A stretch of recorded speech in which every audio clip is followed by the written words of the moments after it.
할렐루야. 반갑습니다. 오늘 네 번째 장 제4과 마귀의 권능 부수기, 마귀의 권능을 부순다, 이 제목으로 함께 나눕니다. 먼저 우리 한번 복습해 볼까요? 1과에서 뭘 다뤘죠? 1과는 바울의 기도, 에베소서에 나오는 바울의 기도. 두 번째는 권세란 무엇인가? 권세는 위임된 능력이다. 예수께로부터 위임받은 능력이 바로 권세다. 권세에 대한 부분. 세 번째, 그리스도와 함께 앉음. 십자가에 머물러 있지 않고 부활의 신앙을 건너 하늘 보좌 우편까지 올라가는 왕자의 복음으로 그리스도와 함께 앉았다. 예수님 혼자만의 여정이 아닌 함께 이루어졌던 사실이다.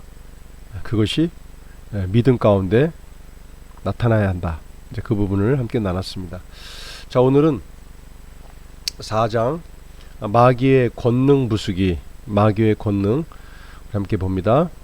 우리들은 귀신들을 상대할 때 예수께서 그들을 무찌르고 망쳐 놓으시고 무력하게 하셨다는 지식을 갖고 해야만 합니다.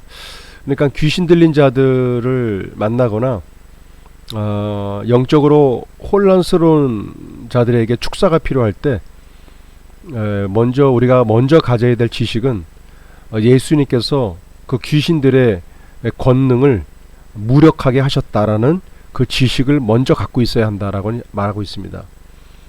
그 마음이 필요합니다. 귀신이 센 게 아니라 예수께서 귀신을 무력하게 시키셨다. 무력하게 하셨다. 그러한 지식을 먼저 갖고 있어야 합니다. 골로새서 2장 15절 또 나오죠. 이게 굉장히 중요한 성경 구절입니다. 골로새서 2장 15절 통치자들과 권세들을 무력화하여 드러내어 구경거리로 삼으시고 그들을 이기셨느니라. 그 하늘의 권세와 통치자들을 무력화시켰다. 무력화라는 말은 쓸 무기가 없다. 무기가 없다. 그 뜻입니다. 무기가 없다. 구경거리 삼으셨다. 이것은 개선 행진의 포로로, 고대 때 전쟁에서 진 그 포로들을 퍼레이드를 통해서 포로된 모습 그들을 개선 행진하면서 구경거리로 삼았던 그 일들이 떠오르죠. 그 말 그대로 통치와 권세자들을 무력화시켰다. 그리고 구경거리로 삼았다. 그들을 비참하게 만들었다는 겁니다. 이 지식이 골로새서 2장 15절 말씀이 우리의 그 심령 가운데 아주 각인되어져 있어야 합니다. 이 부분들이. 그래서 어떤 두려움 가운데도 절대 흔들리지 말고 이 말씀으로 맞이하여 싸워야 합니다. 저희 교회에도 예전에 그 귀신 들린 자들 있었는데요. 그들의 모습 속에 천차만별이죠. 완전히 사로잡힌 자들도 있고 그냥 이 혼적인 영역까지만 그들의 생각을 아주 교묘하게 만들어가는 그런 권세들이 있는데 예수의 이름 가운데 무릎 꿇는 모습들을 많이 봤습니다. 우리가 그때마다 이 골로새서 2장 15절 말씀을 항상 마음 가운데 간직하고 기록해 놓아야 합니다. 두 번째는 마귀의 권능 부수기. 하나님은 땅과 그 위에 충만한 것들을 만드신 후에 그분의 손으로 만드신 것들을 지배하고 다스릴 권세를 아담에게 주셨습니다. 하나님께서 천지 만물을 만드시고 그 만드신 그것을 지배하고 다스릴 권세를 바로 첫 번째 사람인 아담에게 주셨죠. 다른 말로 아담이 이 세상의 신이었다는 말입니다. 이 세상의 신, 다스릴 수 있는 권세가 있는 신의 역할. 자, 그때도 이제 그리스도에 대한 부분을 얘기할 때 우리가 이제 기능적인 부분으로 우리는 그리스도와 한 몸이다. 그리스도가 이 땅에서 행하셨던 것처럼 우리도 같이 기능할 수 있다. 귀신을 쫓고 자연 만물을 다스리며 그리스도의 이름으로 물질을 다스리고 질병을 다스릴 수 있다. 그것을 우리가 함께 나눴었죠. 그런 부분에서 우리가 그리스도와 같은 기능적인 부분으로 그리스도와 같은 삶을 살아낼 수 있다. 그렇게 말씀을 드렸습니다. 아담은 반역하였고 사단에게 권세가 넘어갔습니다. 아담의 반역으로 이 땅을 지배할 수 있고 다스릴 수 있는 권세가 바로 사단에게 넘어가게 됐죠. 그래서 사단은 아담의 임대차 계약이 만기가 될 때까지 이 세상의 신이 되었고 이 땅에 있을 권리를 갖게 되었습니다. 합법적인 권리입니다. 팥죽 한 그릇으로 장자권을 주었던 이 에서의 모습처럼 이 아담 또한 자신에게 주었던 이 땅의 권세를 바로 사단에게 고스란히 넘겨주게 되었던 것이죠. 자, 우리가 새로운 피조물이 되어 그리스도의 몸 안에 연합될 때까지는 사단이 우리를 다스릴 권리를 가졌습니다. 그래서 예수님께서 이 땅에 오셔서 모든 권세를 회복시키셨죠. 어떻게 그렇게 그것이 가능했습니까? 우리가 거듭난 이후에 하나님의 본성과 생명을 가진 실질적 하나님의 자녀가 되는 새로운 피조물의 위치에 있을 때에 바로 그리스도와의 연합, 한 몸, 한 영을 이루어 그리스도의 권세로 말미암아 통치할 수 있는 그것을 다시금 받을 수 있게 되었죠. 이것이 이제 예수님의 속량으로 말미암아 우리에게 주어진 놀라운 축복이라고 믿습니다. 자, 골로새서 1장 12절 13절입니다. 우리로 하여금 빛 가운데서 성도의 기업의 부분을 얻기에 합당하게 하신 아버지께 감사하게 하시기를 원하노라. 그가 우리를 흑암의 권세에서 건져내사 그의 사랑의 아들의 나라로 옮기셨으니. 빛 가운데 성도의 기업을 알라.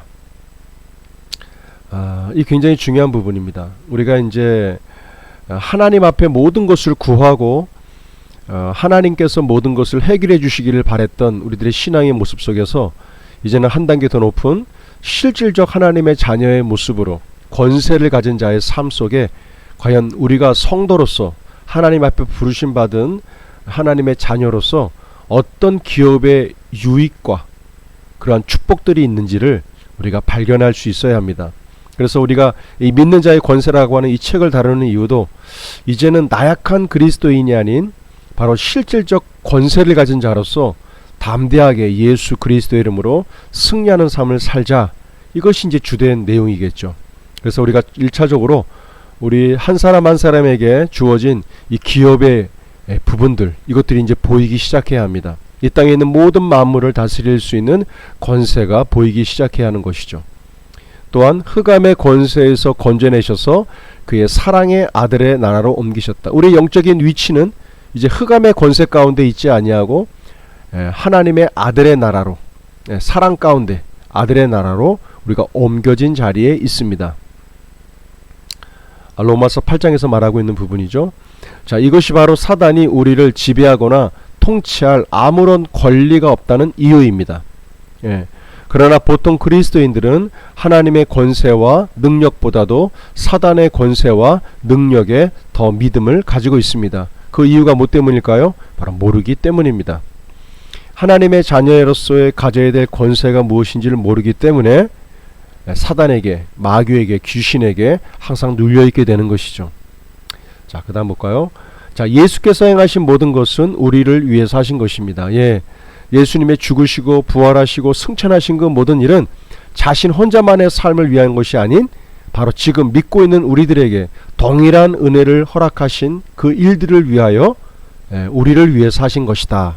굉장히 중요한 내용입니다. 우리가 세상에 있지만 세상에 속하지 않았다는 것을 명심해야 합니다. 우리는 세상에 살고 있지만 세상에 속한 자가 아닙니다. 세상의 법이 아닌 하나님의 나라의 법, 성령의 법, 생명의 법, 은혜의 법 안에 우리가 살아가고 있습니다. 자, 누가복음 10장 19절입니다. 내가 너에게 뱀과 정갈을 밟으며 원수의 모든 능력을 제어할 권세를 주었으니 너희를 해칠 자가 결코 없으리라. 예수님께서도 이 제자들에게 전도하러 나갈 때 이 뱀과 정갈을 밟으며, 그러니까 이 영혼을 구원하는 일에는 그 사람과의 문제가 아닌 영적인 문제가 내포되어 있다는 것을 발견할 수 있죠. 뱀과 정갈을 밟으며 원수의 모든 능력을 제어할 권세를, 원수의 모든 능력을 제어할 권세, 모든 능력을 제어할 권세, 이것이 우리에게 주어져 있습니다. 이것이 나에게 주어져 있다고 강하게 주장하시고 우리가 이제는 이 권세를 펼칠 때입니다. 자, 우리는 이 진리가 우리의 삶 속에 온전히 연합되도록, 이 진리가 우리 의식의 일부가 될 때까지 이 말씀을 묵상하고 영의 양식으로 섭취할 필요가 있습니다. 여기서 이제 이 책자에서 케네스 해긴 목사님께서는 비타민과 무기질, 이거에 대한 비유로 말씀하십니다. 우리가 비타민에 대한 보충과 무기질에 대한 보충을 위해서 매일마다 이 건강 식품들을 먹죠. 먹은 만큼 힘을 발휘할 수 있습니다. 이것처럼 이 하나님의 말씀을 계속 묵상하는 것은 물을 주는 것과 같습니다. 심겨져 있는 뿌리와 나무 가운데 물을 주는 것과 같습니다. 이것을 묵상하고 지속적으로 묵상한다는 것은 입술을 통하여 고백하는 걸 얘기합니다. 내가 말로 고백할 때 내 영이 듣고 하나님이 들으시고 어둠의 영들이 듣습니다. 그러니까 내가 내 말로 선포하는 것이 매우 중요합니다. 우리가 말을 할 때 신경세포가 변화가 일어납니다. 머리에 있는 신경세포가 말을 통하여 바뀌게 됩니다. 이 말씀을 묵상하고 영의 양식으로 섭취할 필요가 있습니다. 꾸준히 먹어야 합니다. 여기에서 이제 말씀을 먹는다 이렇게 나오는데 고린도전서 3장에 보게 되면 바울이 이렇게 얘기하죠. 나는 심었고 아볼로는 물을 주었고 오직 자라나게 하신 이는 여호와 하나님이시다 말하는데요. 여기에서 바울이 하나님의 말씀을 10년 가운데 심게 했다면 아볼로는 물을 주었다고 하는데, 이 물은 한 번만으로 끝나는 것이 아니라 지속적으로 물을 주어야 합니다. 그렇기 때문에 물을 주는 작업은 바로 성실함이 필요합니다. 우리가 몸이 아파도 직장생활을 나가서 돈을 벌어오듯이 하나님 말씀도 꾸준하게 지속적으로 성실하게 묵상할 수 있어야 합니다. 이것이 관건입니다. 그래서 바로 성실함이 필요합니다. 우리가 일상생활 가운데에서만 성실한 것이 필요한 것이 아니라 바로 하나님의 말씀, 신앙생활 가운데에도 이 성실한 면이 굉장히 중요합니다. 자, 든든한 뿌리가 되었다.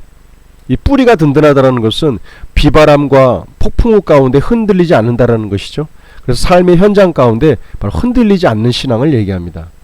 자, 다음 봅니다. 마태복음 28장 18절에 하늘과 땅의 모든 권세를 내게 주셨으니, 땅 위에서 행사될 수 있는 모든 권세는 교회를 통하여 행사되어야 합니다. 왜냐하면 예수님의 몸은 교회이기 때문입니다. 우리는 그리스도의 몸입니다. 자, 하늘과 땅의 모든 권세가 예수 그리스도께 주어졌습니다. 근데 그 그리스도께 주어진 것이 왜 교회를 통하여 행사할 수 있느냐? 바로 교회가 예수님의 몸이기 때문에 그렇습니다. 그래서 예수 그리스도와 교회는 하나인 것입니다. 내가 예수 그리스도는 사랑하는데 교회는 싫어한다. 이건 말이 되지 않는 겁니다. 그래서 예수 그리스도를 사랑하는 자들은 교회에 대한 애착감이 있습니다. 교회에 대한 사랑은 곧 예수님에 대한 사랑의 마음입니다. 자, 고린도전서 12장 27절 너희는 그리스도의 몸이요 지체의 각 부분이라. 고린도전서 12장 27절, 이 말씀도 이 책자에서 계속 나오는 말씀입니다. 너희는 그리스도의 몸이요 지체의 각 부분이라. 우리는 예수님의 몸의 지체입니다. 예수님은 땅 위의 모든 권세를 그의 몸인 교회에 주셨습니다. 무엇인가 조치를 취해야 할 사람들은 바로 우리입니다. 우리들이 방임시키면 문제는 현존하게 됩니다. 우리가 방임하면 문제는 그대로 남아있다는 얘기입니다. 바로 우리에게 모든 권세가 위임되어 있기 때문에 이 교회에서 이 위임된 권세를 마음껏 사용하여 모든 세상을 변화시키고 환경을 변화시키는 그 일에 우리가 함께 할 줄로 믿습니다. 자, 마귀를 어떻게 다루는가? 사단이 당신을 불신 속에 가두어두고 있거나 당신을 이성의 영역에 붙들고 있는 한 사단은 모든 싸움에서 당신을 이길 것입니다. 사단은 우리들의 마음속에 있는 불신, 어떻게 보면 우리가 믿음이 없다라고 말을 많이 하는데요, 믿음이 없는 것이 아니라 그 마음속에 불신이 있는 것입니다. 불신. 하나님에 대한 불신, 교회에 대한 불신, 하나님의 약속에 대한 불신, 이 불신이 문제입니다. 불신. 또 한 가지는 우리의 이성, 바로 생각의 영역, 이것을 사단이 붙들고 있게 됩니다. 그래서 불신과 이성의 영역은 바로 사단이 우리에게 침투할 수 있는 영역입니다. 그러니 당신이 사단을 믿음과 성령님의 영역에 붙들어 둔다면 당신이 매번 이길 것입니다. 반대로 믿음과 성령님의 영역에 우리의 생각과 이 믿음이 붙잡혀 있다면 우리가 매번 이길 수 있다. 그래서 생각으로 파고 들어오는 어둠의 영들이 매우 많습니다.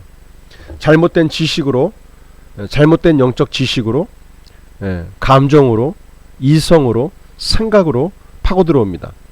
가장 효과적으로 기도하는 방법은 여러분이 여러분의 권리들을 요구할 때입니다.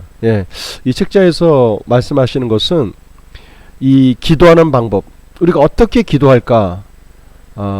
지금까지 이제 하나님 앞에 간구하고 구하는 기도를 드렸다면 이제는 이 믿는 자의 권세를 통해서 여러분들의 권리를 요구할 때입니다. 권리를 요구하라. 권리를 요구하라. 나는 나의 권리들을 요구합니다. 왜? 내가 권세가 있기 때문입니다. 나에게 하나님의 자녀의 권세, 예수 그리스도의 하늘의 권세가 나에게 주어져 있다. 나는 이 권리를 요구한다. 자, 예로 이렇게 합니다. 예수 이름으로 나의 형제에게 역사하는 마귀의 권능을 깨어버린다. 그리고 나는 그의 구원을 요구한다. 이 책자에서 간증이 나와 있는데요. 다른 사람을 위해서 중보할 때 그 사람의 이름, 저는 형제라고 썼는데 여기다가 그 사람의 이름을 넣어서 그 사람 안에 역사하는 마귀의 권능을 깨어버린다. 부숴버린다. 그렇게 말씀하시고, 그리고 나는 그의 구원을 요구한다. 하나님 되게 해주세요가 아니라 당당하게 나의 권세를 펼치는 것입니다. 이제는 이 믿는 자의 권세의 책자를 통해서 우리가 하나님 앞에 구하는 기도로 지금까지 계속 해왔다면 이제는 기도하는 패턴과 방법을 바꿔볼 필요가 있습니다. 우리가 갖고 있는 권리를 알고 권세를 알고 그것을 당당하게 요구하며 그것을 펼쳐나가는 그러한 기도로 바꿀 필요가 있습니다. 이제 한 단계 올라간다고 볼 수 있겠죠. 자, 요한복음 14장 13절 14절입니다. 너희가 내 이름으로 무엇을 구하든지, 이 구한다는 말을 원어로 보면 요구한다. 너희가 내 이름으로 무엇을 요구하든지 내가 행하리니 이는 아버지로 하여금 아들로 말미암아 영광을 받으시게 하려 함이라. 내 이름으로 무엇이든지 내게 구하면 내가 행하리라. 구한다. 구한다고 하는 부분을 우리가 하나님께 구해야 한다. 그 표현보다는 이제 요구한다. 요구한다. 당당하게 요구한다. 이렇게 말할 수 있겠죠. 요한복음 16장입니다.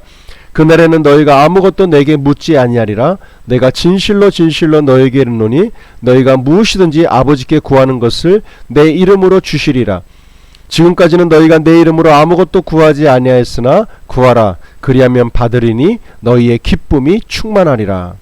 자, 원해 보게 되면 내가 너의 권리와 특권으로서 무엇을 요구하면 이렇게 됐습니다. 이 아버지께 구하는 것을이라는 이 단어가 요한복음 14장에는 없습니다. 근데 요한복음 16장에 보게 되면 이 아버지께 구한다고 되어 있는데 이 말을 다른 말로 원어를 보게 되면 너의 권리와 특권으로서 무엇을 요구하든지, 이제 권리와 특권이 있다라는 것을 우리가 알아야 합니다. 아무것도 갖지 않은 존재로서 하나님께 구하는 것이 아닌 우리가 요구하는 마음, 내가 어떤 권리와 특권이 있는지를 알아 그것을 요구한다는 뜻이죠. 이제 기도의 패턴이 바뀌기 시작할 것입니다. 자, 당신은 당신의 권리가 무엇인지 알아야 합니다. 우리가 이제 이 도서를 통해서 제일 먼저 알아야 될 것이 바로 이 권리, 권세, 능력이 나에게 주어져 있다. 하늘과 땅의 모든 권세가 예수 그리스도에게 있는데 그 예수의 것이 왜 교회에게 위임되었는가? 교회는 예수 그리스도의 몸이기 때문에, 나는 그 몸의 지체이기 때문에 나에게도 그 권세가 있다. 이것이 이제 핵심입니다. 자, 그렇다면 그 권세를 어떻게 하면 표현할 수 있을까? 바로 요구하는 마음으로, 주장하는 마음으로 구하라. 주장하는 마음으로 요구하라. 영혼에 대한 구원도 그렇고 삶에서 있는 물질, 어떤 영역에 있어서도 당당하게 나의 권세를 주장하라. 요구하라. 그럴 때 만물이 움직이고 환경의 변화가 따라오기 시작한다. 이것이 이제 중요한 주제 가운데 한 가지입니다. 자, 오늘 여기까지 하고요. 오늘 마귀의 권능 부수기 이 시간 이것으로 마치도록 하겠습니다. 승리하시는 하루 되시기를 기도합니다.